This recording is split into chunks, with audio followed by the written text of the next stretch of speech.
இது 11வது நாள், 2வது வாரம், 2025வது வருஷத்தின் ஜனவரி மாதம், முதல் மாதம். இன்றைக்கு நாம் வாசிக்கும்படியாக தெரிந்து கொள்ளப்பட்ட வேத பகுதியானது 17ஆம் அதிகாரம், 1 சாமுவேல் 17ஆம் அதிகாரம், 1 சாமுவேல் சாப்டர் 17, 31வது வசனத்தில் இருந்து நாம் வாசிக்கலாம். 31வது வசனத்திலிருந்து நாம் வாசிக்கலாம். 17ஆம் அதிகாரத்தின் 31வது வசனத்திலிருந்து வாசிப்போம்.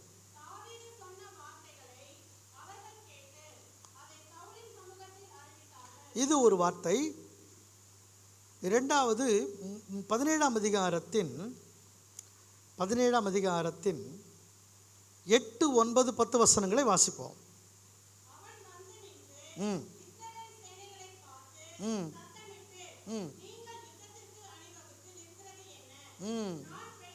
யுத்தத்திற்கு அணிவகுத்து நிற்கிறது என்ன? படிங்க.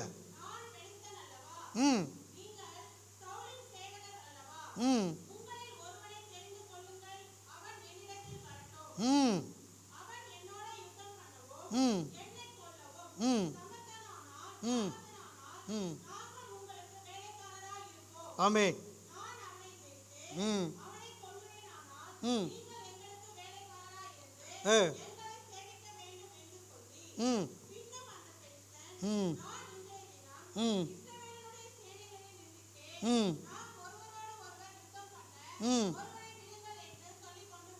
ஆ 11ஆம் வசனம் படிங்க.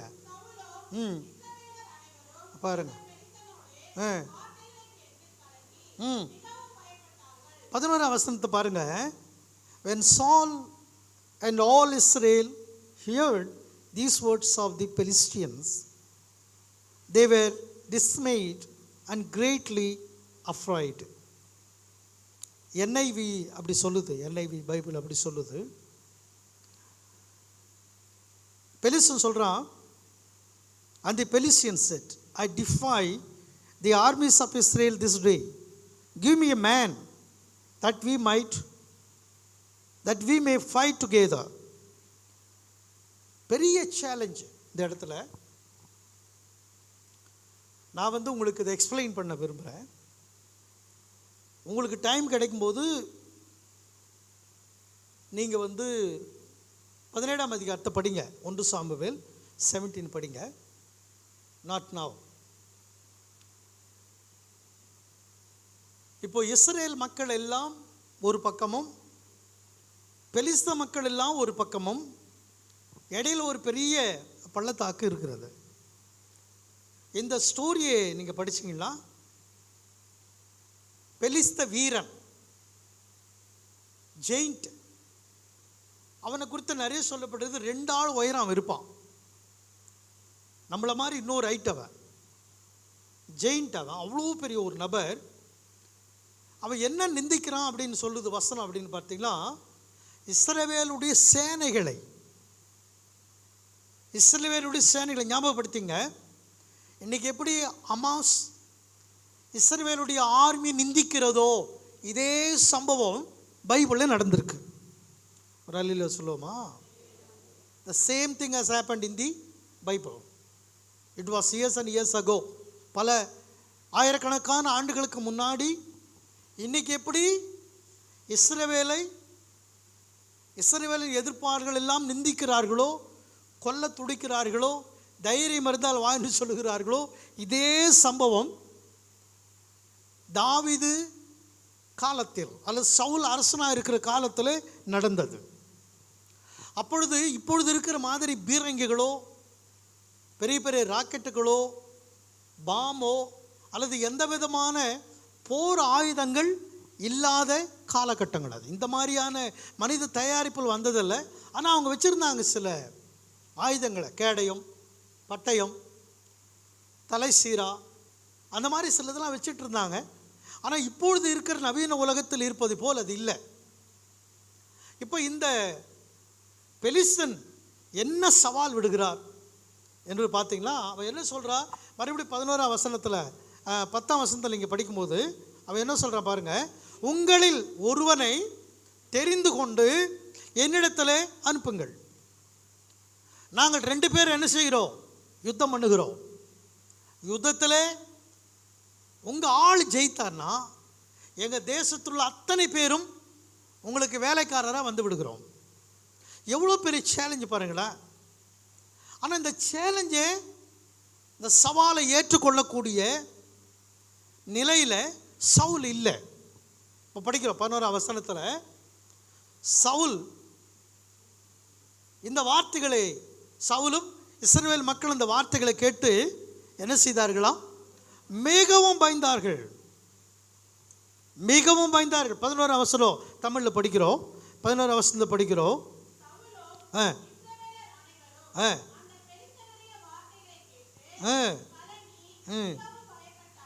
ஆமென். கலங்கி மிகவும் என்ன செய்தார்கள்? பயப்பட்டார்கள்.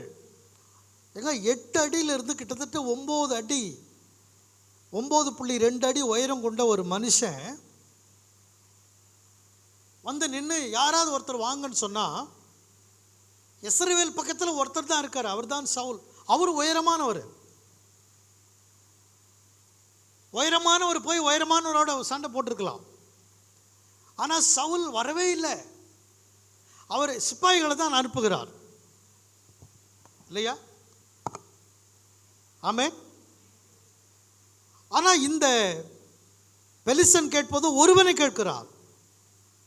Choose a man of yourselves and let him come down to me. I defy the armies of Israel this day. Give me a man that we may fight together. அப்போ இந்த கோலியாத்தோட அந்த சேலஞ்ச் எப்படின்னா ரொம்ப போல்டாக சொல்கிறான், வாங்க சண்டை போடலாம்.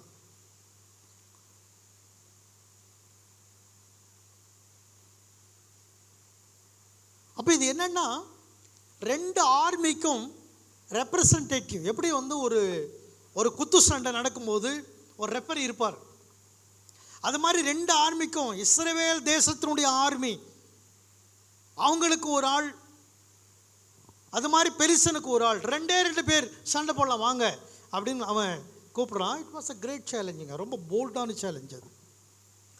ஆனால் அந்த சேலஞ்சை வந்து என்ன செய்ய முடியலன்னா, சவுலும் இஸ்ரவேல் மக்களால் என்ன செய்ய முடியலைங்க? ஏற்றுக்கொள்ள முடியல. அங்கே என்ன வசனம் படிக்குதுன்னு கேட்டிங்களா? When Saul and all Israel heard these words of the Philistines, they were dismayed and greatly afraid. They were dismayed and greatly afraid. This was Goliath's exact intention of issuing the challenge. அப்போ இப்படி கோலியாத் என்ன நினச்சிருக்கிறான்னா, நம்ம போய் அந்த ஆர்மிக்கு, அந்த ஜனங்களுக்கு முன்னாடி நின்று இப்படி சேலஞ்சு பண்ணால் அவங்க பயந்துருவாங்க, யாரும் வரமாட்டாங்கன்னு நினச்சிருக்காங்க. ஐடியா அதுதான். அல்லேலூயா சொல்லுவோமா? அல்லேலூயா, அல்லேலூயா. 1 சாமுவேல் 9ஆம் அதிகாரத்தின் 2வது வசனத்தை நீங்கள் படிச்சிங்கன்னா, 1 சாமுவேல் 9ஆம் அதிகாரத்தின் 2வது வசனத்தை நீங்கள் படிக்கும்போது அதில் ஒரு இருக்கிறது. என்ன இருக்குன்னு பார்த்தீங்கன்னா, 2வது வசனம்,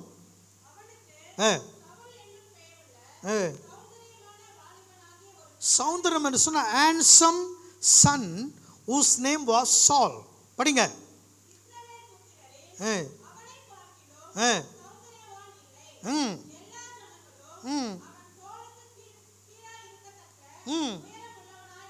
Amen. So Saul was the logical choice to square off against Goliath. கோலியாத்தோடு கூட சண்டை போடக்கூடிய அளவிற்கு ஈக்குவல் சமமான ஒரு ஆள் இஸ்ரவேலில் இருக்கிறார் அப்படின்னா அது யாருன்னு கேட்டிங்கன்னா சவுல் தான். ஆனால் சால் வந்து அவ்வளோ திடகாத்திரமான ஹேண்ட்ஸம் மேன், உயரமானவன், பலம் உள்ளவன், ராஜா, அபிஷேகம் பற்றி இப்படிலாம் நிறைய தகுதிகள் இருந்து கூட அவன் என்ன செய்யலை?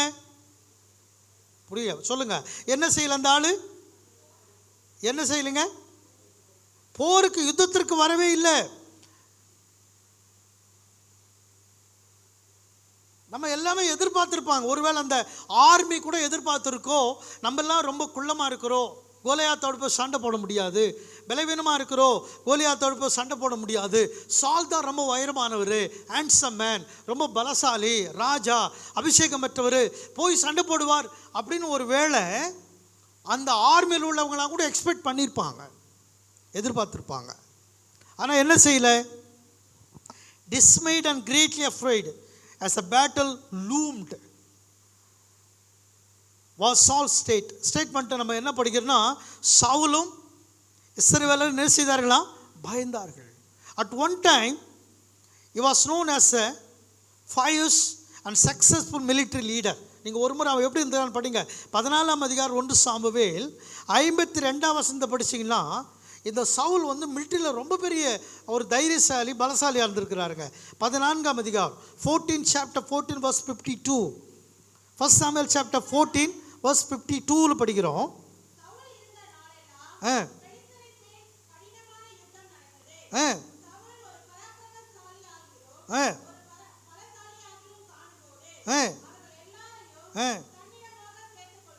பார்த்தீங்களா? சவுல் வந்து ரொம்ப பெரிய சக்ஸஸ்ஃபுல்லான மனுஷன். he was very successful when he was a king over Israel. Israel மேலே சவுல் ராஜாவாக இருக்கிற வேளையில் நீங்கள் பாருங்கள், சவுல் வந்து என்ன செய்வாரா? பலசாலியாக இருக்கிற ஆட்கள் எல்லாம் என்ன செய்வார்? என்ன பண்ணுவாருங்க? தம்பக்கமாக சேர்த்துக்கொள்ள. அப்படின்னா இந்த ஆர்மியில் நிறைய பெலிச வீரர்களும் இருந்திருக்கிறாங்க, ஆனால் அவர்கள் யாரும் சண்டை போடுறதுக்கு முன் போகவில்லை. இவரும் போல மிலிட்ரி சக்ஸஸ்ஃபுல் ஆஃபீஸராக, கிங்காக சவுல் இருந்திருக்கார். அப்படின்னு நம்ம ரெக்கார்டு இங்கே படிக்கிறோம்.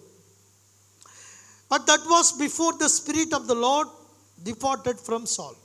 இது எப்போன்னு கேட்டிங்கன்னா, பரிசுத்த ஆவியானவர் சவுல் மேல் இருக்கிற வரைக்கும் சவுல் வந்து சக்ஸஸ்ஃபுல்லான ஒரு கிங்காக இருந்திருக்கார். Again I just wanted to reconfirm that பரிசுத்த ஆவியானவர் சவுல் மேலே, சவுலுக்குள்ள, சவுலோடு இருக்கிற வரைக்கும் சவுல் சக்ஸஸ்ஃபுல்லான ஒரு ராஜாவாக இருந்திருக்கிறார். இப்போ படிக்கலாம். 1 சாமுவேல் 18ஆம் அதிகாரத்தில்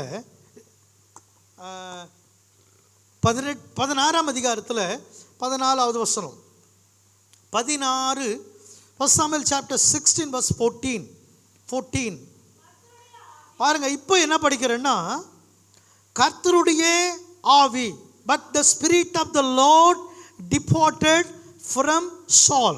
கர்த்தருடைய ஆவி சவுலை விட்டு, படிங்கம்மா சத்தமா படிங்க. ஒருத்தர் பாருங்க, கர்த்தருடைய ஆவியானவர் சவுலை விட்டு விலகி போனார். 16ஆம் அதிகாரத்தின் 16 chapter 16 verse 14 தமிழில் படிங்க சத்தமா உயர்த்தி.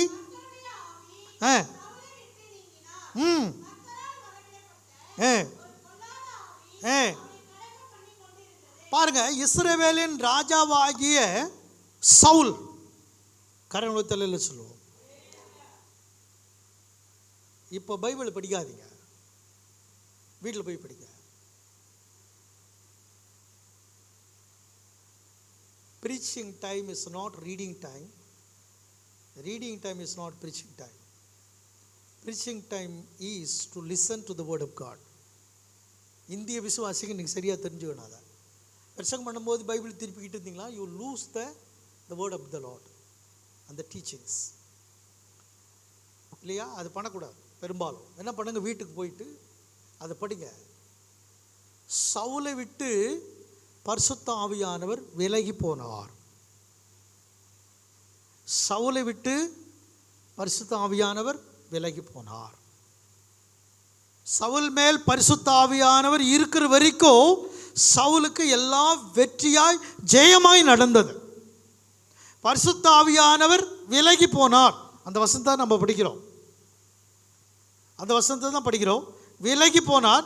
as the spirit left Saul, so did his courage.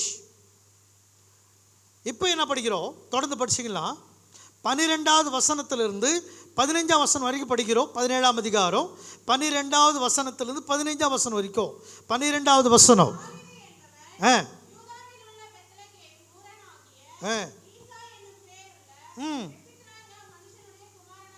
இருந்தான்.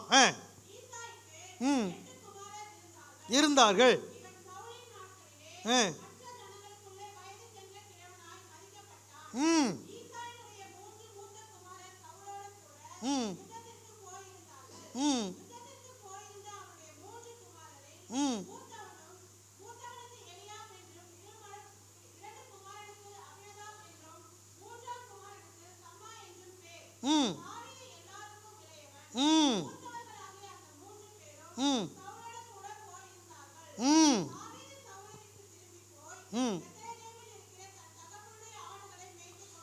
பாருங்க, தாவீது தன் தகப்பனை விட்டு பிரிந்து போய் என்ன செய்து கொண்டிருந்தான்?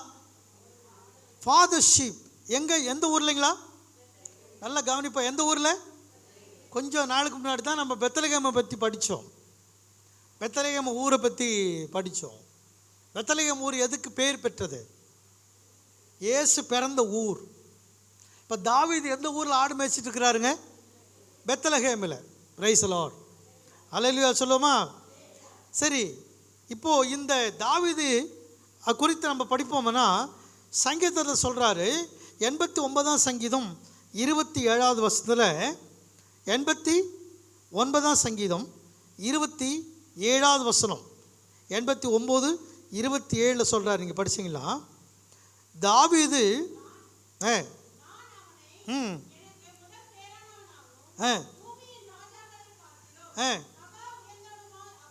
ஆமென். பாருங்க, எல்லாரை விட இளைவனாய் இருந்த தாவீதை தேவன் தன்னுடைய இருதயத்தில் என்ன நினைத்தாரா? மூத்தவனாய் மாற்றுவேன். பாருங்க, கவனிப்போம். அந்த வசனத்தை மறுபடியும் படிங்கம்மா. மறுபடியும் தமிழில் பாருங்க.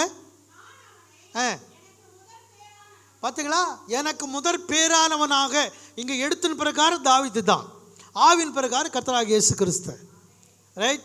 எழுத்தின் பிரகாரம் நீங்கள் பார்த்து, நான் அவனை எனக்கு முதற் பேரானவனாகவோ அப்புறம் ஆக்குவேன். இந்த சங்கீதக்காரன் அப்படி தான் சொல்கிறார். நீங்கள் பார்த்தீங்களா? அப்போ தேவன் தாவீதை குறித்த ஒரு விருப்பத்தை, ஒரு திட்டத்தை வைத்திருக்கிறார் உள்ளுக்குள்ள. பிரைஸ் லார்ட் சொல்லுவோமா? ஹல்லேலூயா, ஹல்லேலூயா, ஹல்லேலூயா. இந்த நான் ஏற்கனவே சொன்னது மாதிரி இது சரீர பிரகாரமாக தாவீதாக இருந்தாலும் ஆவின் பிரகாரம் கொலோசர் 1ஆம் அதிகாரம் 15ஆம் வசனத்தில் அது கிறிஸ்துவை குறிக்கிறது. படிச்சிங்களா? கொலோசர் 1ஆம் அதிகாரத்தின் 15ஆம் வசனத்தில் அது கிறிஸ்துவை குறிக்கிறது. Isn't trying to say that Jesus is created being who had a beginning, is simply pointing to the prominence of Jesus. படிப்போம். 1:15 கொலோசியர்.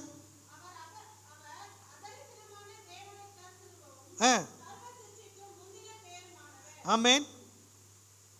கர்த்தராகிய இயேசு கிறிஸ்து சர்வ சிருஷ்டிக்கு முந்தின பேரும். அதான் ஃபர்ஸ்ட் பார்ன். கர்த்தராகிய இயேசு தான் ஃபர்ஸ்ட் பார்ன். அல்லேலூயா சொல்லுவோமா? தொடர்ந்து நம்ம பார்க்குறோம். தொடர்ந்து பார்க்குற தாவீது குறித்து 16வது வசனத்திலிருந்து படிக்கலாம். 17ஆம் அதிகாரம் 16வது வசனம்.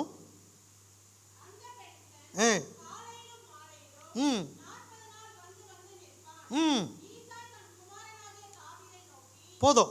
இப்போ 22ஆம் வசனத்தை படிக்கலாம். 22வது வசனம். அண்ட் டேவிட் லெஃப்ட்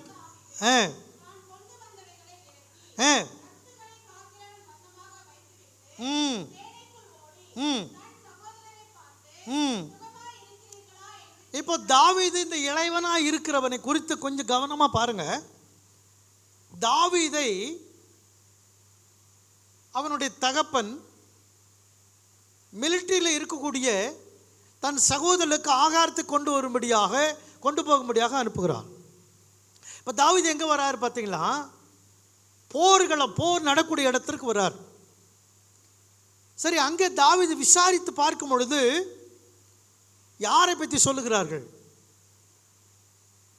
யாரை பற்றி சொல்லுகிறார்கள்? தாவீதுக்கு கோலியாத்தை பற்றி சொல்லுகிறார்கள். கோலியாத் என்பவன் தினந்தோறும் வந்து நம்முடைய தேவனை, இஸ்ரவேல் படையை நிந்திக்கிறான் என்று அவன் கேள்விப்பட்டான். தாவீதுக்கு அறிவிக்கப்பட்டது. இப்போ என்ன படிக்கிறோம்? அப்போ அவன் கேள்விப்பட்ட உடனே தொடர்ந்து படிக்கிறோம்.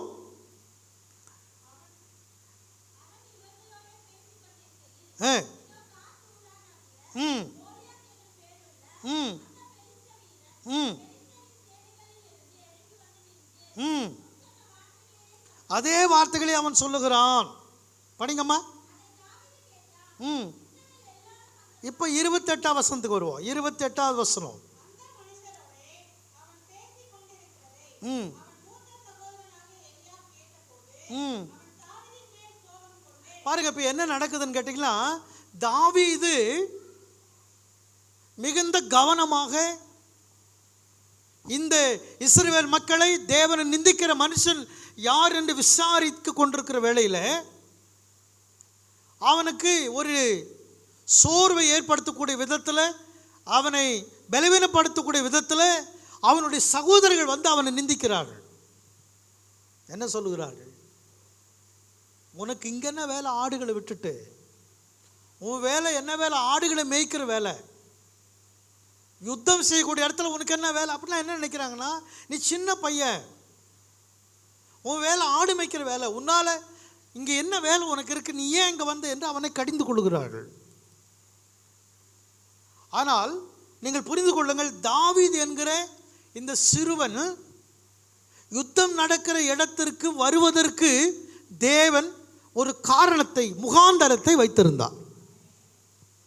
There was a reason for him that the Lord had, because he sent him to the army of Israel. கடவுள் அவனை இந்த ஆர்மியில் அனுப்புவதற்கு சாப்பாடு கொண்டு வருவது மட்டும் ஒரு காரணம் அல்ல, இன்னொரு காரணம் இருந்திருக்கிறது. அது நீங்கள் போக போக படிக்கலாம். அதை படிக்க போகிறீங்க, தொடர்ந்து படிக்கிறீங்க. அதுக்கு தாவீது சொல்கிறாரு, படிங்க.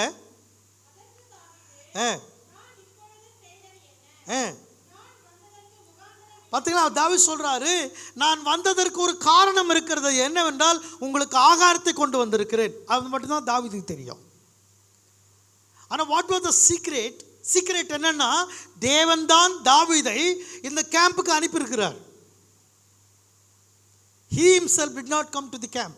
அவன் கேம்புக்கு தானா வரவில்லை. The Lord sent him. Praise the Lord. Hallelujah. Hallelujah. The Lord sent the young man to the camp because there was a reason or plan which Lord has. அவர் கடவுள் வச்சிருக்கார் ஒரு திட்டத்தை. அந்த திட்டத்தை நிறைவேற்றும்படியாக தான் தாவீதை அந்த போர்க்களத்திற்கு அனுப்பினார். Hallelujah. Hallelujah. Hallelujah. வசனத்தை படிக்கிறோம். 31ஆம் வசனத்தை படிக்கிறோம்.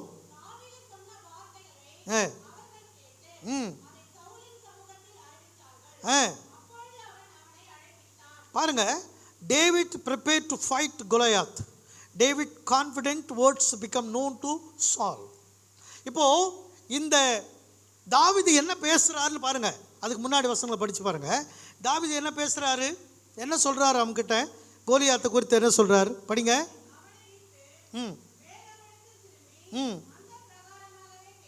ம் ம் படிங்க, தொடர்ந்து படிக்கிறான். ம் என்ன வார்த்தை சொன்னாருங்க தாவீது? ம் பார்த்தீங்களா என்ன சொல்றாரு? பார்த்தீங்களா என்ன வார்த்தைகளா தாவீது சொல்றாரு? ஏற்கனவே இந்த இஸ்ரேல் மக்களும் சவுலும் எவ்வளோ பயத்தில் இருக்கிறாங்க. வாய் தருங்க, ஒன்றும் தப்பு கிடையாது. You open the mouth and say. எவ்வளோ பயம் உங்களுக்கு இருக்குது? பெரிய பயம், கிரேட்லி ஃபியர், பெரிய பயம். இந்த பெரிய பயமனுக்கு ஒரு வார்த்தை வருகிறது. அந்த ஆர்மியில் யாருமே சொல்லாத ஒரு வார்த்தை, இது வரைக்கும் யாருமே அப்படிப்பட்ட வார்த்தையை சொல்லலை. அவர் சொல்றார், இந்த தாவீது என்ன சொல்றாருன்னா, இந்த கோலியாத் பெலிஸ்தனின் மித்தம் இவன் சொல்லக்கூடிய வார்த்தையினால யாரும் பயப்படாதீங்க. இல்லையா? சொல்ல மாட்டேன்றீங்களா? அப்போ உங்களுக்கு ஒரு பெரிய ஒரு இஷ்யூவே இல்லை. இவனை குறித்து இப்போ பொதுவாகவே நம்ம சண்டை போடும்போது என்ன சொல்லுவோம், ஐயோ கத்தி வச்சுருக்காங்க ஓடி போயிடுங்க, நமக்காங்க அந்த வம்பு. இப்போ என்னையும் ஒரு 4 பேர் அடிக்கிறது வரான்னு வச்சுங்களேன், நீங்கள் யாராவது நிற்பீங்களான்னா ஒருத்தர் நிற்க மாட்டீங்க. அது பாஸ்டர் யாருன்னா அடிச்சு போகிறான், நமக்கு என்ன வச்சு நம்ம போகலாம் வாங்க. அதில் ஒருத்தர் சொல்லுவீங்க, பாஸ்டர் வந்து பைபிளில் உள்ளது பேச வேறு எதுவும் பேசுனாரா, அதுதான் அவர் அடித்தாங்க, நாங்கள் வந்துட்டு எங்களுக்கு எதுவும் சம்மந்தமே இல்லை, நீங்களாம் அங்கே சர்ச்சைக்கு போகிறோம், நாங்கள் போகிறதே இல்லைங்க, எப்பாவது போவோங்க, இப்போல்லாம் போகிறதில்ல. என்ன பயம், மரணத்தை குறித்த பயம் இல்லையா? அந்த மாதிரி தான் இப்போ பெரும்பாலான விசுவாசிகள் பாஸ்டர் அடிக்கும் பொழுது ஓடி போயிடுவாங்க. விசுவாசிகள் சர்ச்சை அடிக்கும் போது ஓடி போயிடுவாங்க, ஊழியம் செய்யும் போது ஓடி போயிடுவாங்க. ரொம்ப ஆண்டுகளுக்கு முன்னாடி சிந்தாமணி ஒரு வெறும் மரம் மட்டும் இருக்கும். அங்கே நாங்கள் சிந்தாமணி அந்த மரத்தை நின்றுட்டு இயேசு குறித்து பேசிக்கிட்டு இருக்கிறோம். ஒரு 8-9 பிரதர்ஸுங்க. நான் தான் பேசுகிறேன், இயேசு நேசிக்கிறாருன்னு சொல்லிட்டு. அப்போ ஒருத்தர் வந்தான். வந்த உடனே ஒரு ஆள், டேய் உனக்கு யாரா காசு கொடுத்தது இயேசு பற்றி பேசுறதுக்கு அப்படின்னா, யாரும் காசு கொடுக்கலைங்க, நாங்கள் இயேசுவை சொல்கிறோம் அப்படின்னு நான் சொன்னேன். என் பக்கத்தில் தான் இன்னொரு பிரதர், அவன் சொன்னான், எங்களுக்கெல்லாம் யாரும் காசு கொடுக்கல. டேய் போகிறீங்களா இப்போ அடிக்கிட்டோமா அப்படின்னு என்ன பண்ணால் டக்குன்னு கையை தூக்குறோம் அடிக்கிறதுக்கு. இல்லை பிரதர் அதெல்லாம் ஒன்றும் இல்லை பிரதர், திரும்பி பார்க்குற ஒருத்தவங்க எல்லாம் போயிட்டானுங்க. நான் ஒரே ஒரு ஆள் தான் நிற்கிறேன். ஏய் போடா, நீ இயேசு பற்றி பேசக்கூடாதுடா. நான் ஒன்றும் சொல்லலைங்க, பேசாமல் திரும்பி வந்துட்டான். அவனுங்க திரும்பி பார்த்தா ஒருத்தனை இல்லை. அப்புறம் பார்க்குறேன், எங்கடா பாருங்க என்ன பிரதர் இப்படி பண்ணிட்டீங்களா அப்படின்னா, இல்லை பிரதர் அவன் அடிக்கிறதுக்கு வந்துட்டான், அதனால தான் பிரதர், நமக்கு ஏன் பிரதர் வம்பு. இப்போ அவங்கெல்லாம் ஊழியம் செய்கிறாங்க நண்பர்கள். அப்போ சொல்லுவாங்க, சாமுவேல் வந்து ரொம்ப தைரியமாக, நான் சொன்ன தைரியமெல்லாம் ஒன்றும் இல்லை, இவன் அடிக்கிறதுக்கு வந்துட்டேன்னு ரொம்ப பதத்தில் தான் நான் நின்னேன். தைரியமெல்லாம் ஒன்றும் கிடையாது, எனக்கு பயத்தில் தான் நானும் இருக்கிறேன். ஆனால் கர்த்தர் என்னோடு இருக்கிறான்ற நம்பிக்கை மட்டும் எனக்கு இருந்தது. அவன் கை வாங்க, நான் அடிக்கலையே, நான் அடிக்கிறதுக்கு வரான். அப்போ எனக்குள்ள ஒரு தைரியம், ஆண்டவர் என்னோடு இருக்கிறார் என்கிற தைரியம். ரொம்ப ஆண்டுக்கு முன்னாடி நான் பைபிள் காலேஜ் படிக்கும்போது நடந்த சம்பவம் அது. அப்போ நமக்கு தைரியம் சொல்லக்கூடிய ஆட்கள், நம்ம பயந்திருக்கிற நேரத்தில், ரொம்பவும் சூழ்நிலை மோசமாக இருக்கிற நேரத்தில் நம்ம ஊக்குவிக்கக்கூடிய ஆட்கள் நமக்கு தேவை.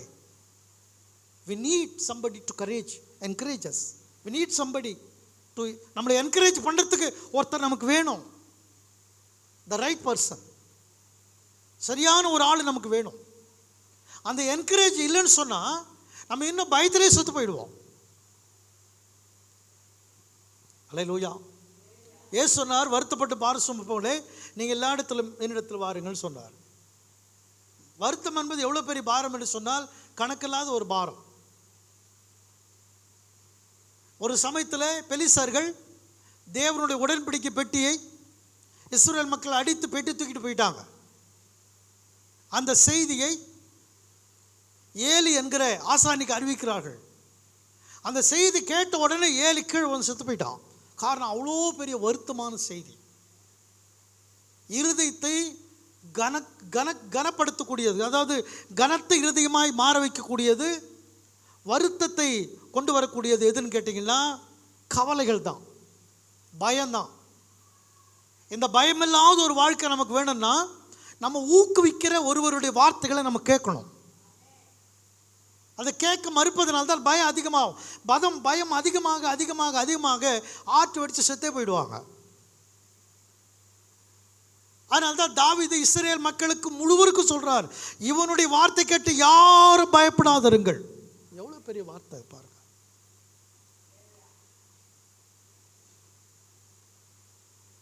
குடும்பமே பயப்படுங்க. சில சமயத்தில் சண்டைக்கு வந்தால தெருவே பயப்படும், ஐயோ ரொம்ப கட்டவங்க. அந்த நேரத்தில் யாரும் பயப்படாதருங்க, அவனால் ஒன்று செய்ய முடியாதுன்னு சொல்கிற ஆளே கிடையாது. ஏங்க நமக்கு வாங்க சார் போகலாம், நமக்கு ஏன் சார் பிரச்சனை, எல்லாம் கதவை முடிக்குங்க சார், ஐயோ கெட்டவன் வரான் கதவெல்லாம் முடிக்குங்க. நம்ம சினிமாவில் கூட எடுத்து காட்டுவாங்க, கெட்டவன் வராங்க கதவெல்லாம் எல்லாம் முடிக்குங்க, தெருவெல்லாம் கதவை முடிக்குவானுங்க. அப்படின்னா ஒருத்தங்க கூட தைரியம் சொல்லக்கூடிய ஆட்கள் இல்லை இல்லையா? ஏங்க கெட்ட வர கதெல்லாம் முடிக்குமா, போமா.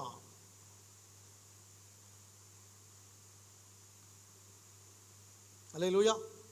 தாவீது என்ன சொல்றார் பாருங்க, படிங்கம்மா மறுபடியும் அந்த வார்த்தையை படிங்க. சவுலை நோக்கி என்ன சொல்றார் பாருங்க, ஈவனின் மித்தம், யார் மித்தம், பெலிஸ்தன் மித்தம் ஒருவனுடைய இருந்து என்ன செய்ய வேண்டாம், கலங்க வேண்டியதில்லை. படிங்க. ஆமென். கர்த்தருக்கு ஸ்தோத்திரம். அல்லேலூயா. கரவெடுத்து சொல்லுவோம் அல்லேலூயா, அல்லேலூயா. அவர் சொல்றார், என்ன சொல்றாரு கேட்டீங்களா? Your servant. பாருங்க, தாவீது என்ன சொல்றாருன்னா, நான் பெரிய ஆளு, பலசாலி, ரொம்ப உயரமானவன், எனக்கு சண்டை போட தெரியும், நான் பரிசுத்தாவியை பெற்ற ஆளு, நான் யார் தெரியுமா, அப்படிலாம் அவர் பேசல. தாவீது என்ன கன்ஃபஸ் பண்றாருன்னா, நான் உடைய வேலைக்காரன். ஏய் பிரதர் சிஸ்டர், விசுவாசிகளை கொஞ்சம் யோசனை பண்ணி பாருங்க. இங்கே என்ன தாவீது கிட்ட நம்ம பார்க்குறோன்னா, தாழ்மையை பார்க்குறோம். இன்றைக்கி இருக்கிற வாலி பசங்கிட்ட ஆணவம், அகம்பாவம், பாதியிலே செத்து போயிடுறான். ஒன்று ஆக்சிடென்ட்டு, இல்லைன்னா எதனா வியாதி சாவறான். பிகாஸ் ஆணவம். வாலிப பசங்களுக்கு இன்றைக்கி என்ன இருக்குதுன்னா, பைக் ஓட்டும்போது நீங்கள் பாருங்கள், அந்த பசங்க ஓட்டுறதை பாருங்கள். I'm talking about the Indian people, Tamil Nadu people, Mumbai people.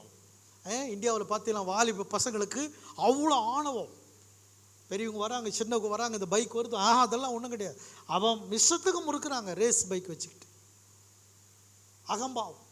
சமீபத்தில் பாருங்கள், வாலிப பசங்களாம் எவ்வளோ பேர் வெட்டியிருக்காங்க. கொலை, வன்முறைகள், வெறியாட்டம், கஞ்சா, பலவிதமான பாவ பழக்க வழக்கங்கள் எங்கடா இருக்குது. யாரா இப்போ ரவுடிஸ்ன்னு கேட்டிங்கன்னா, 14 வயசு பையன், 15 வயசு பையன், 17 வயசு பையன் தான் இப்போ ரவுடிஸ். நம்ம நாட்டில் அரெஸ்ட் பண்ணப்பட்டவங்கலாம் அந்த மாதிரி வாலிப பசங்க தான். ஆணவம். ஆனால் பரிசுத்த வேதாகமும் கிறிஸ்துவத்தை குறித்து என்ன போதிக்கிறதுன்னு சொன்னால், நாங்கள் நம்புகிற தாவீது என்கிற மிகப்பெரிய ராஜா வாலிபனாக இருந்த நாட்களிலே அவன் பரிசுத்தாவியை பெற்றுக்கொண்டிருந்தான். பரிசுத்தாவியை பெற்றவனாக அவனுக்குள்ளே தாழ்மை இருந்தது. அவன் அறிக்கை செய்கிறான் ராஜாக்கு முன்னாடி, ஆண்டவரே, உம்முடைய வேலைக்காரனாகிய நான் போய் அந்த பெலிஸ்தனோடு யுத்தம் பண்ணுகிறேன். அப்போ இந்த ஹோல் ஆர்மி, முழு ஆர்மிக்கும் ஒரே ஒரு ரெப்ரசன்டேட்டிவாக யார் வர்றாருன்னா தாவீது வர்றார். தாவீது பெரிய ஆளாக இல்லை, யுத்தம் தெரிஞ்சவரா இல்லை, கையில் பெரிய பட்டங்களை வச்சிருக்காரு, அதெல்லாம் ஒன்றும் கிடையாது. பிரைஸ் லார்ட் சொல்லுவோமா? அல்லேலூயா. பிரைஸ் லார்ட் சொல்லுவோமா?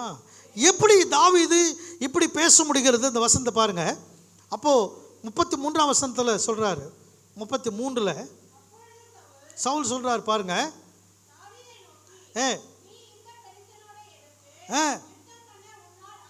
பார்த்தீங்களா, முதல்ல ஒரு டிஸ்கரேஜ்மெண்ட் யாருன்னா, அவங்க பிரதரு ரொம்ப கோவப்பட்டு திட்டினார் இந்த வாலிபனை. இவர் ஒன்றும் வாலிபன் கோவப்பட்ட அண்ணனை ஒன்றும் சொல்லலை. இப்போல்லாம் தம்பிங்களை அண்ணன் பேசுனா, நீ யாரா என்ன கேட்குறதுன்னு கேட்குறீங்க இல்லையா? அக்கா கேட்டால் இவன் வேலை நீ பாடுறி, இவன் அம்மாவை கம்ப்ளைண்ட், அப்பாவுக்கு அவள் வேலை அவளை பார்க்க சொல்லு அப்படின்றா. என் விஷயம் தலையிட்ட என்ன நடக்குன்னு தெரியாது. மேலே மாடி எதுவும் தள்ளி விட்ருவான். வீடு பெரிய வீடாக இருந்துச்சுன்னா, உயரமான வீடு, இப்போ நம்ம மாதிரி சர்ச்சை மாதிரி இருந்துன்னு வச்சிங்களேன், அவள் தங்கச்சி மேலே இருந்து கூட கீழே தள்ளி விட்ருவான், அக்காவையும் தள்ளி விட்ருவான். அதை மாதிரி அவங்களுக்கு கொதிப்பு வருது.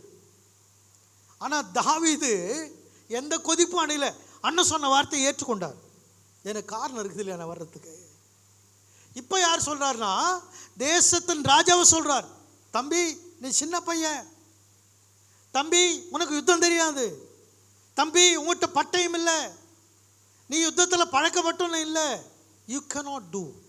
பாருங்க, தாவீது சொல்கிறாரு ஐ கேன் டூ, சவுல் சொல்கிறாரு யூ cannot do. ரெண்டு பேருக்கு எவ்வளோ வித்தியாசம் இருக்குது பார்த்தீங்களா? தாவீது சொல்கிறாரு என்னால் செய்ய முடியும், சவுல் சொல்கிறார் உன்னால் செய்ய முடியாது. இதுதான் மனித ஆவிக்கு பரிசுத்தாவி பெற்றவங்களுக்கு உள்ள வேறுபாடு, வித்தியாசம். தாவீது சங்கீதத்தில் சொன்னார், என்ன தெரியல சொன்னார், உம்மாலே நான் ஒரு சேனைக்குள் பாய்வேன், உம்மாலே நான் ஒரு மதிலை தாண்டுவேன். அதாவது கர்த்தராலே தேவனாலே, என் தேவனால நான் கர்த்தராலே சேனைக்குள் பாய்வேன், என் தேவனால ஒரு மதிலை தாண்டுவேன். தாவீதோட அறிக்கை. சவுல் அறிக்கை என்ன செய்கிறாருன்னா, நீ சின்ன பையன்பா, யுத்தம் தெரியாதுப்பா, ஆயுதங்கள் உங்கள்கிட்ட இல்லைப்பா, யுத்தத்தில் பழக்கம் இல்லாதவன்ப்பா, அவன் ரொம்ப பெரியவன், ரொம்ப யுத்தத்தில் வல்லவன், பெரிய ஆளு, அவங்ககிட்ட மோதாத. அதே மாதிரி அவனை நிற்கிறான், வாடா மோதரா பார்க்கலாம் நிற்கிறான் இல்லையா? இன்னைக்கு சமுதாயம் பிசாசு அப்படிதான் நிற்கிது. உங்களை பார்த்து என்னை பார்த்தோம், பார்க்குறியா, வரியா என்கிட்ட, உன்னை ஜபம் பண்ணாதால செஞ்சிருவான், சபைக்கு வராதால அவன் தான் செய்கிறான், ஊழியம் பண்ணாதாலும் அவன் தான் செய்கிறான், உனக்கு தெரியல. அது நீ நினைக்கிற எனக்கு வேலையினால் தான் ஏன் வர்றது இல்லைன்னு. வேலை இல்லை பிரதர், பிசாசு உனக்குள்ளே இருக்கிறான்.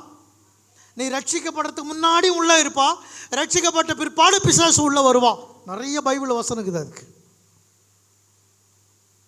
Demon spirit or bad spirit or evil spirit. இந்த ஸ்பிரிட் உள்ளே வந்துருச்சுன்னா கடவுளுக்கு நீ ஊழியம் பண்ண முடியாது. நீ என்ன தெரியுமா சொல்லுவ? நிறைய வேலையா இருக்கு, நிறைய வேலையா, ஜெபமே பண்ண முடியலையா. பண்ண கட்டிப்போ. யாருக்கு நஷ்டம் பிரதர்? நீ ஜெபம் பண்ணலன்னா உனக்கு தான் நஷ்டம். நீ வேத வாசனா யாருக்கு நஷ்டம் பிரதர்? உனக்கு தான். உன் ஆத்மா தான் கெட்டு போயிடும். நீ சபைக்கு வரலாம் யாருக்கு நஷ்டம்? யாருக்கும் கிடையாது, உனக்கு தான் நஷ்டம். பைபிள் இருக்குது, சபை கூடி வருதலை விட்டு விடாதிருங்கள். இல்லை பிரதர் ரொம்ப வேலை ஆயிடுச்சு, வர கட்டிப்போ. யாருக்கு நஷ்டம்? அப்போ விசுவாசிக்கு என்ன நினைக்கிறாங்கன்னா, நான் சபைக்கு போகலன்னா அவ்வளோதான், வர கட்டிப்போ. என்ன பிரதர் இருக்குதுல்ல, ஒன்றும் பிரச்சனை கிடையாது. ஏன் அப்படி உன்னை நினைக்க வைப்பது யாருன்னு கேட்டிங்கன்னா பிசாசானவன் உன்னை அப்படி நினைக்க வைக்கிறான். அதாவது என்ன வார்த்தைகளை கொண்டு வருவான்? நீ சோர்ந்து போகிற வார்த்தைகளை கொண்டு வா. ஐயோ அவங்கெல்லாம் பயங்கரமான ஆளுயா. சவுல் என்ன சொல்கிறான்? படிங்க, தொடர்ந்து படிங்க. சவுல் என்ன சொல்கிறான் பாருங்க. நீ இளைஞன், பார்த்தீங்களா, நீ வாலி பையன். அவனோ அப்போ சின்ன வயசுல பெரிய யுத்தம் பண்ணுகிறவன். அப்போ இவன் என்ன சொல்லி கொடுக்குறான்னு கேட்டிங்களா? பாசிபிலிட்டியே கிடையாதுங்க அவனை ஜெயிப்பதற்கு. இந்த கட்டடத்தில், இந்த ஆலயத்துக்கு நான் கட்டுறதுக்கு முன்னாடி எனக்கு சொல்லவங்களாம் என்ன சொன்னாங்கன்னா, பாசிபிலிட்டியே கிடையாது பிரதர் நாங்கள் சர்ச்சை கட்டுறதுக்கு, ஊழியம் பண்ணுறதுக்கு பாசிபிலிட்டியே கிடையாது பிரதர், நீங்கள் போயிடுங்க பிரதர் எங்கேயாவது. ஹலோ, சொன்னவங்கெல்லாம் ஒருவேளை இந்த வீடியோவை பார்த்தீங்கன்னா கவனித்து பாருங்க. கர்த்தர் இங்கே என்னை நிற்க வச்சிருக்கார். அப்போ நீ சொன்னதெல்லாம் பொய் ஆயிடுச்சு பார்த்தியா? நீ சொன்ன தீர்க்க தரிசனம்லாம் பொய், நீ சொன்ன வார்த்தைகள் எல்லாம் பொய். கர்த்தர் நிற்க வைக்கிறவர், கர்த்தர் நம்மளை எஸ்டாப்ளிஷ் பண்ணுறவர், கர்த்தர் நம்மளை தெரிந்து கொண்டவர். அல்லேலூயா சொல்லுவோமா? அல்லேலூயா. அப்போ சவுலோட வார்த்தைகள் எல்லாம் எப்படி இருக்குதா? டிஸ்கரேஜ் பண்ணுற வார்த்தைகள். ஏன் தெரியுமா? என்ன காரணம் தெரியுமா? சவுலுக்கு உள்ளே, சவுலோடு கூட யார் இல்லை? கர்த்தர் இல்லை, பரிசுத்த ஆவி இல்லை. பரிசுத்த ஆவியை பெற்றவர்கள் யார் பேசினாலும் உன்னை ஊக்குவிக்கக்கூடிய வார்த்தைகளாக தான் இருக்கும். பரிசுத்த ஆவியை பெறாதவன் யார் பேசினாலும் அந்த வார்த்தைகளை கட்டாயமாக ஒரு சோர்வோ, ஒரு பலவீனமோ, அவிசுவாசம் தான் கலந்துருக்கும். நிறைய பேர் எனக்கு தெரியும், சபைக்கு வரக்கூடிய விசுவாசிகள், இந்த சபை மட்டும் இல்லை, சபையிலே இருக்கக்கூடிய விசுவாசிகளை அவிசுவாசமாக பேசுவோம். ஐயோ அவ்வளோ பணத்தை நம்ம எங்கேயா போகிறது, ஐயோ அவ்வளோ வேலையை நம்ம எங்கேயா செய்கிறது, அவ்வளோ தூரம் எங்கேயா நம்ம காரை ஓட்டுறது, அவ்வளோ காரியத்தை நம்ம செய்ய முடியுமா? எல்லாமே பெருசு பெருசாக சொல்லுவான். காரணம் என்ன அப்படின்னு பார்த்தீங்களா? கடவுள் கூட இல்லை, கடவுளுடைய ஆவியானவர் கூட இல்லை. தாவீது கூட கர்த்தர் இருக்கிறார், தாவீது கூட பரிசுத்த ஆவி இருக்கிறார். அதனால தான் அவர் சொல்கிறார். என்ன சொல்ற பாருங்க, இப்போ சொல்றார், விளக்கம் சொல்றார். தாவீது சவுலுக்கு என்ன சொல்றாருமா? படிங்க. சவுலை பார்த்து சொல்லுகிறார்,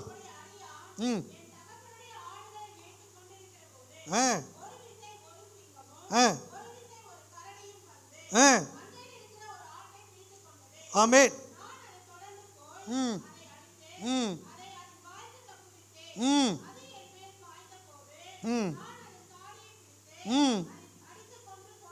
ஆமென்,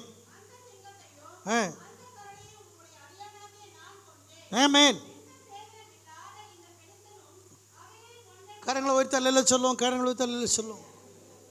சிங்கத்தை ஒரு சிங்கிள் மேன் கொல்ல முடியுமா?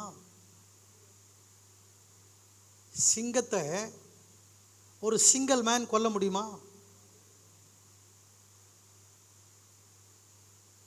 ஆனால் தாவீது என்ன சாட்சி சொல்கிறார் அப்படின்னு பார்த்தா, சவுல்கிட்ட ஒரு கரடியையும் ஒரு சிங்கத்தை நான் கொண்டேன். ஏன்னு கேட்டிங்கன்னா, என் ஆடுகளை காப்பாற்றுவதற்காக. ஏன்னா அவர் என்ன மேய்க்கிறவர்? ஆடு மேய்க்கிறவர். இப்போது அவர் என்ன சொல்கிறார்னா, இந்த விலங்குகளில் ஒன்றை போல் அவன் இருக்கிறான். இப்போ யாரை காப்பாற்றுறது வந்திருக்காருன்னு கேட்டிங்கன்னா, தேவ ஜனங்களை, இஸ்ரவேல் மக்களை காப்பாற்றுவதற்கு தாவீது சொல்லுகிறார், இந்த விலங்குகளில் ஒன்றை போல் அவன் இருப்பான், அவனை நான் கொன்று போடுவேன். கரணை வச்சு சொல்லுவோம். ஆமென், அல்லேலூயா. இப்போ வந்துருங்க 41வது வசனத்துக்கு வாங்க. வசனம் 41, 17 chapter 17 verse 41. 41.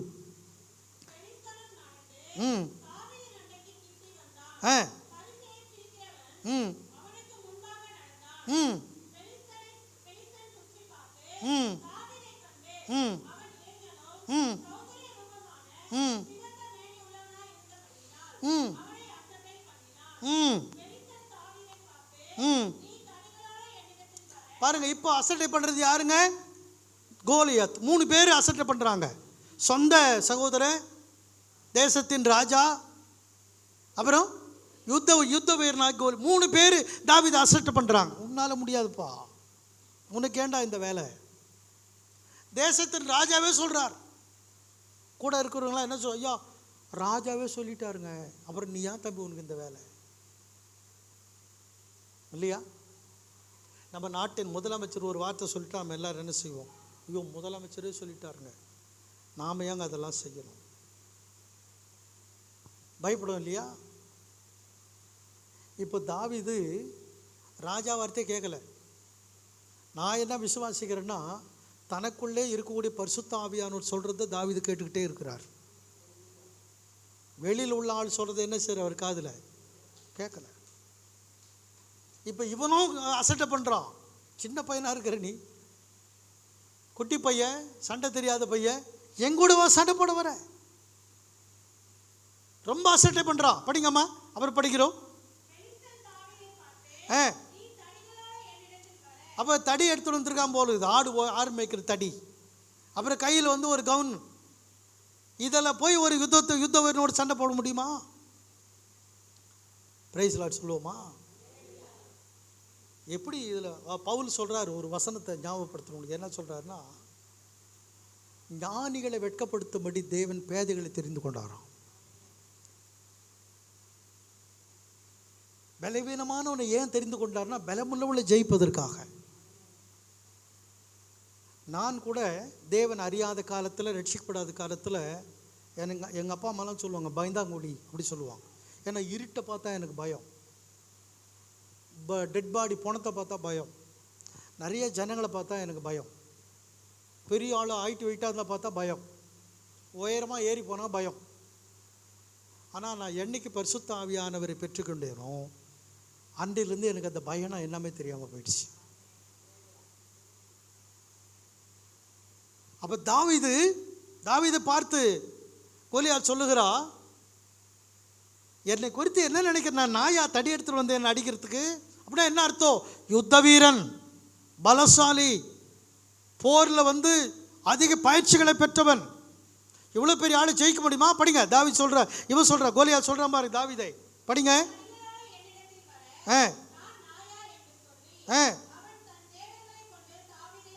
சாபம் விடுறாங்க,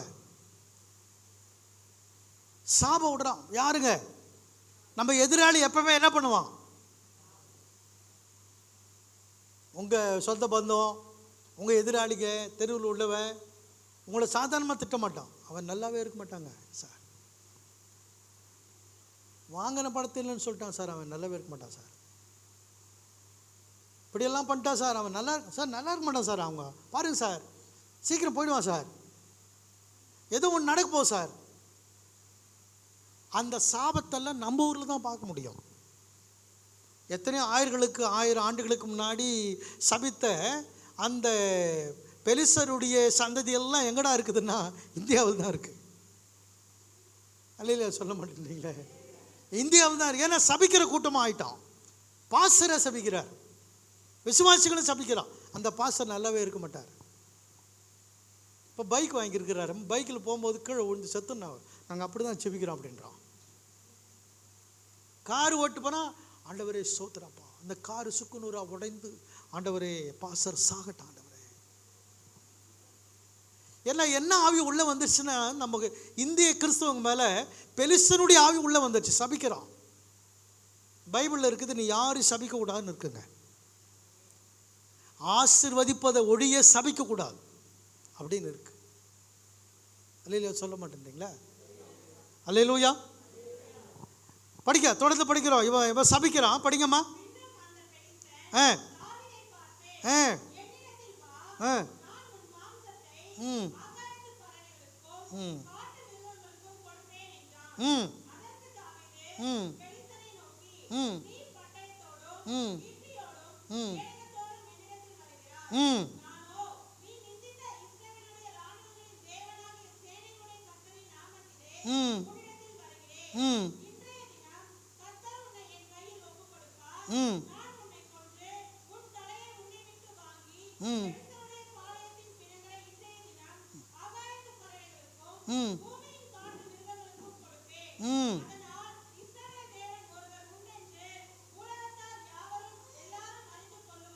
டேவிட் என்ன சொல்றார் பாருங்க.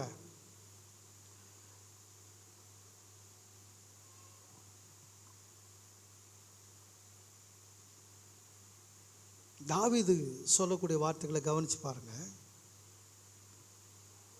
You come to me with a sword, with a spear and with a javelin, but I come to you in the name of the Lord of hosts, the God of the armies of Israel, whom you have defied. டேவிட்டோட அந்த அறிக்கையை நீங்க பாருங்க.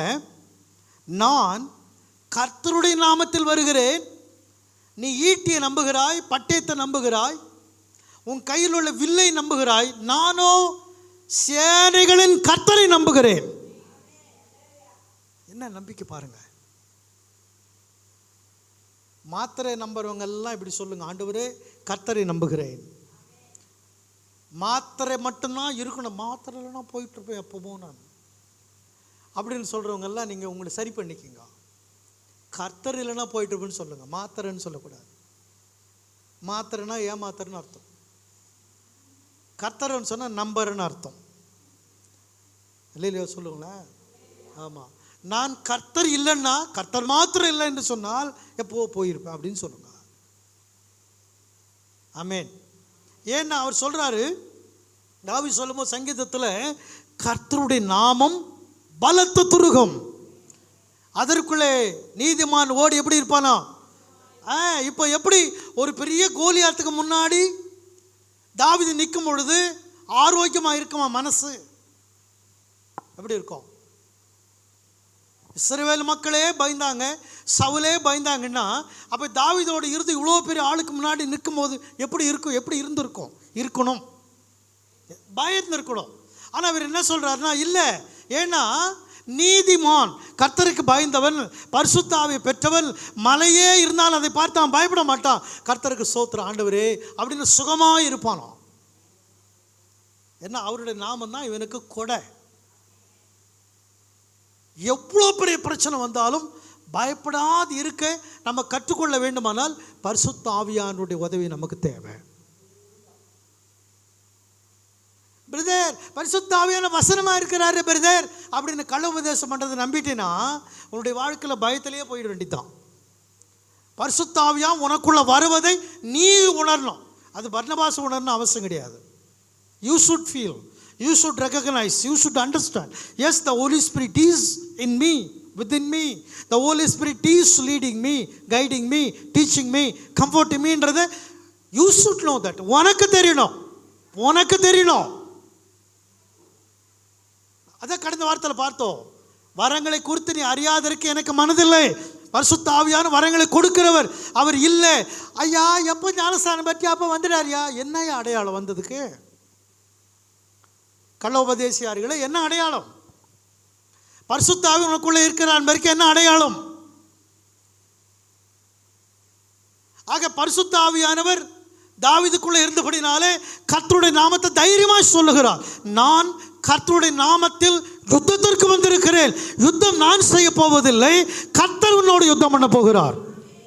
கர்த்தர் சொல்ல மாமே அல்லேலூயா. அப்ப தாவீதின் அறிக்கை நீங்க பாருங்க. யுத்த வீரனுக்கு முன்னாடி தாவீது நிற்கும் பொழுது, சவுலுக்கு முன்னாடி தாவீது நிற்கும் பொழுது, தன் சகோதரர்களுக்கு முன்னாடி தாவீது நிற்கும்போது அறிக்கைகளை பாருங்கள். சவுலுக்கு முன்னாடி சொன்னார், நான் கொண்டு போட்டேன், சாட்சி சொன்னார். சகோதரனுக்கு சொன்னார், எனக்கு ஒரு காரணம் இருக்கிறதுங்க வருவதற்கு. யுத்த வீரனுக்கு முன்னாடி சொல்லுகிறார், கர்த்தர் யுத்தம் பண்ணுவார். படிங்க, வார்த்தை படிங்க. கர்த்தர் யுத்தம் பண்ணுவார். படிங்க, அந்த வார்த்தை படிங்க.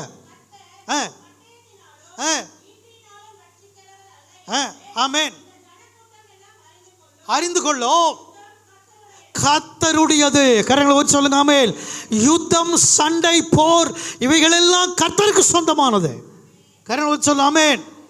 நான் வாழ்க்கையில் ரொம்ப போராடுறேங்க, ரொம்ப நெருக்கடியாக இருக்கிறேங்க, என்ன போராட்டம் தெரியுமான்னு சொல்கிறவங்க எல்லாம் புரிந்து கொள்ளுங்க. நீயே அதை எடுத்துக்கிற, கர்த்தர் உனக்காக யுத்தம் பண்ணுவார். நீங்கள் விசுவாசமாக நில்லுங்க.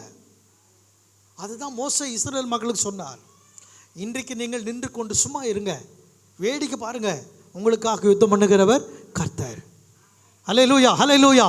உனக்காய் கர்த்தர் யுத்தம் பண்ணுவார், எனக்காய் கர்த்தர் யுத்தம். கர்த்தர் யுத்தம் பண்ணதுனால தான் பிரதர் இவ்வளோ பெரிய கட்டடத்தில் நம்ம உட்கார்ந்து கர்த்தரை ஆராதிக்கிறோம். கர்த்தர் உனக்காய் யுத்தம் பண்ணத்தினால்தான் இன்னைக்கு நம்ம மரணத்தின் விளிம்பிலிருந்து மீண்டு வந்து கர்த்தரை ஆராதித்து கொண்டிருக்கிறோம். அப்படின்னா கர்த்தர் யாருன்னா, தம்முடைய ஜனங்களுக்காய், தம்முடைய ஆவியை பெற்றவனுக்காய், தம்முடைய பிள்ளைகளுக்காய் அவர் யுத்தம் பண்ணுகிறவர். Praise the lord. அந்த யுத்தத்தை நடப்பிப்பதற்கு தம்முடைய அபிஷேகத்தை பெற்றவனை பயன்படுத்துகிறார். எல்லாரையும் அவர் பயன்படுத்த முடியாது. சவுலே பயன்படுத்தலையே, ஏன்னா பரிசுத்த ஆவியானவர் இல்லை. ஸோ இவ்வளோ பெரிய ஜனங்களை ரட்சிப்பதற்கு, இவ்வளோ பெரிய ஜனங்களுக்கு மாபெரும் ரட்சிப்பை கொடுப்பதற்கு அவ்வளோ பெரிய தாவீது, அழகானவன், பலசாலி, உயரமானவன், ராஜா, இவனை பயன்படுத்தலே கர்த்தர். ஒரு சாதாரண மனுஷனை பயன்படுத்தின காரணம், அவன் தேவனுக்கு பயந்தவன், பரிசுத்த ஆவியானவரை பெற்றுக்கொண்டவன். அதனால தான் கர்த்தர் அவனை பயன்படுத்தினார்.